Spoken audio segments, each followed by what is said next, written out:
Assalamualaikum warahmatullahi wabarakatuh.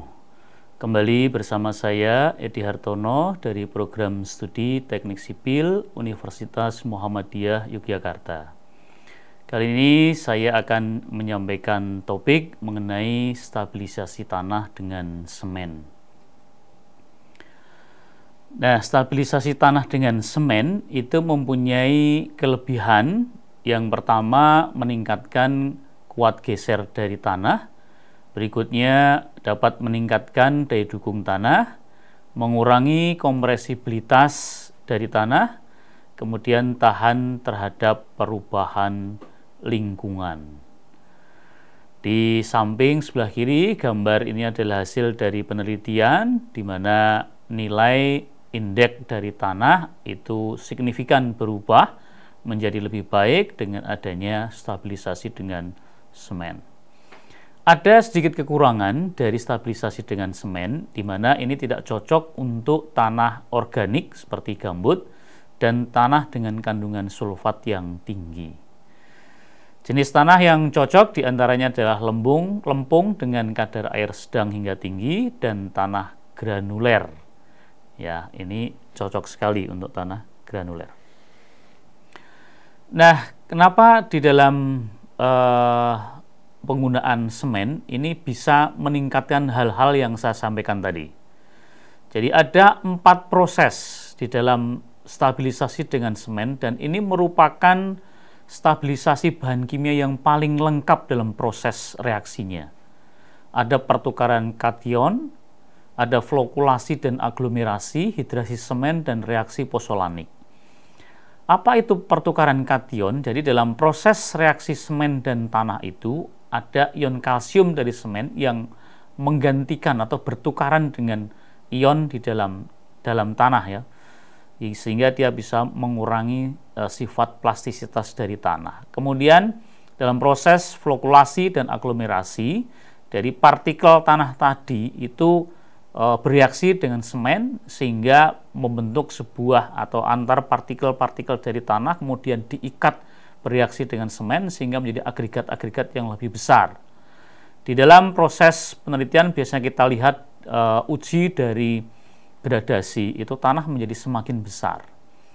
Proses hidrasi ini juga yang tidak dimiliki oleh jenis bahan kimia yang lain dalam proses stabilisasinya. Jadi ada proses hidrasi di mana semen itu bereaksi dengan air sehingga membentuk senyawa hidrat, kalsium silikat hidrat dan kalsium aluminat hidrat. Yang terakhir adalah reaksi pozolanik yang ini berlangsung cukup lama. Silika dan alumina dari tanah itu bereaksi dengan kalsium hidroksida, menghasilkan senyawa yang stabil di dalam meningkatkan kekuatan tanah. Nah, beberapa metode di dalam stabilisasi semen itu yang biasa dilakukan ada dengan menggunakan metode kering dan metode basah. Di dalam metode kering, ini yang saya sampaikan di sini, ada semen dicampurkan ke dalam tanah tanpa penambahan bahan eksternal. Ini bisa dilakukan atau cocok bagi tanah yang mempunyai kadar air yang sudah dalam kondisi basah gitu ya. Sehingga air yang kita butuhkan dalam proses reaksi semen itu sudah terpenuhi di situ. Karena kita tahu bahwa semen bereaksi paling tidak membutuhkan kurang lebih sekitar 25-30% minimal dari berat semennya untuk bereaksi dengan sempurna. Untuk bisa mudah dilakukan pengerjaan kurang lebih sekitar 40% paling tidak kan itu. Sehingga tanah yang cocok tentu adalah tanah yang sudah mempunyai kondisi kadar air yang saya sebutkan tadi. Tapi metode kering yang lain yang bisa dilakukan itu adalah pencampuran secara kering, artinya bubuk semen yang dicampur dengan tanah, kemudian baru berikutnya dikasih dengan air. Nah, itu ada 2 metode kering yang biasa kita lihat di lapangan. Kemudian metode berikutnya adalah di dalam pelaksanaan metode kering, saya sampaikan dulu. Yang pertama adalah persiapan dari lokasi. Pertama, kita bersihkan tentu material organik dan penghalang karena itu akan mengakibatkan kualitas dari pencampuran yang rendah kalau ada banyak material organik, menghambat proses reaksi dari semen. Kemudian penghamparan semen, kemudian pencampuran menggunakan alat berat kalau di lapangan menggunakan grader gitu ya. Kita campurkan. Jadi ini memang stabilisasi yang cocok untuk daerah dengan tanah bermasalah di bagian dekat dengan permukaan. Artinya kita campur mixing atau pulverize di permukaan gitu ya. Yang cocok untuk kedalaman tadi menggunakan deep mixing gitu ya. Nah, ini kita campurkan di permukaan, kemudian kita lakukan pemadatan menggunakan roller. Kemudian kita tunggu mengeras selama proses reaksi antara semen dan tanah. Metode berikutnya adalah metode basah yang biasa digunakan adalah slurry. Artinya kita campurkan antara semen dan air sehingga bentuk pasta. Ya, kemudian kita aplikasikan dengan tanah. Ini juga biasanya ada yang kita campurkan seperti ini, kemudian kita hamparkan di tanah. Ada juga yang memang kita basah kemudian kita sprayingkan, kita semprotkan gitu ya. Jadi kita lakukan metode dalam metode slurry ini kira-kira seperti itu. Nah, ini biasanya membutuhkan waktu yang biasanya agak lebih lama, tapi keuntungan dari metode slurry ini adalah tidak menimbulkan polusi udara. Kalau dengan menggunakan metode kering tadi, bubuk semen itu kalau kita hamparkan pasti akan menimbulkan polusi dari udara. Dan ini harus kita perhatikan kalau kita melakukan pekerjaan yang melewati daerah-daerah pemukiman. Kalau kita membuka jalan yang di hutan dan seterusnya itu tidak masalah. Tapi kalau itu kita melewati daerah-daerah yang sangat banyak dengan pemukiman, tentu akan mengganggu. Itu harus kita perhatikan. Jadi pelaksanaannya sudah sampaikan tadi. Jadi kita persiapan lokasi seperti metode kering juga, kemudian pembuatan pasta semennya, kemudian penyebaran, pencampuran, pemadatan, dan pengerasan. Nah, pengaruh terhadap kekuatan, ini hasil dari penelitian yang saya dan tim lakukan, itu kekuatan gesernya akan meningkat signifikan. Nilai CBR-nya, daya dukungnya dari tanah juga meningkat signifikan berkali-kali lipat dari kondisi kalau tanpa stabilisasi. Jadi kuat geser, daya dukung, kekakuan itu kuat geser, daya dukungnya itu akan meningkat ya.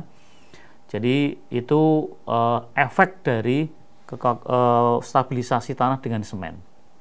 Begitu juga dengan sisi durability-nya.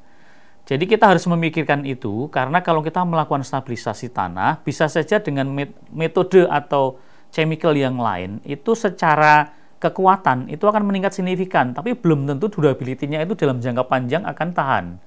Nah, semen itu salah satu kelebihannya, durabilitasnya juga meningkat atau cukup baik.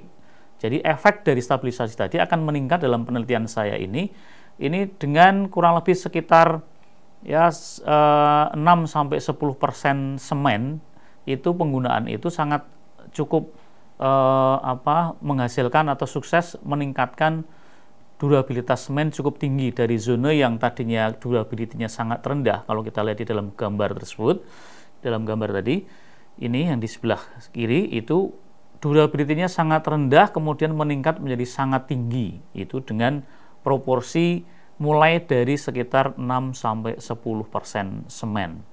Jadi kalau kita menggunakan stabilisasi secara kimia itu keuntungannya tentu karena sudah ada reaksi kimia sehingga dalam jangka panjang itu relatif cukup terjaga.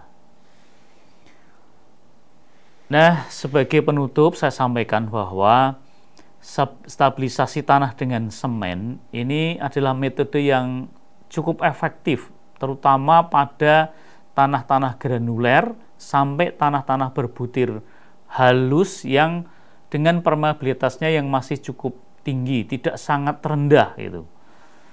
Nah, ini akan sangat meningkatkan kekuatannya atau strength-nya, termasuk juga yang paling penting adalah durability dari tanah itu meningkat cukup signifikan. Metode yang bisa kita gunakan biasanya adalah metode kering dan metode basah atau slurry. Nah, silakan tergantung dari kondisi lokasi, kondisi jenis tanah dan seterusnya itu mempengaruhi pemilihan dari metode stabilisasinya. Baik, demikian yang bisa saya sampaikan dalam sesi kali ini. Kita akan sambung dengan materi dalam mata kuliah perbaikan tanah yang lain dengan topik-topik selanjutnya yang lain. Saya akhiri, Assalamualaikum warahmatullahi wabarakatuh.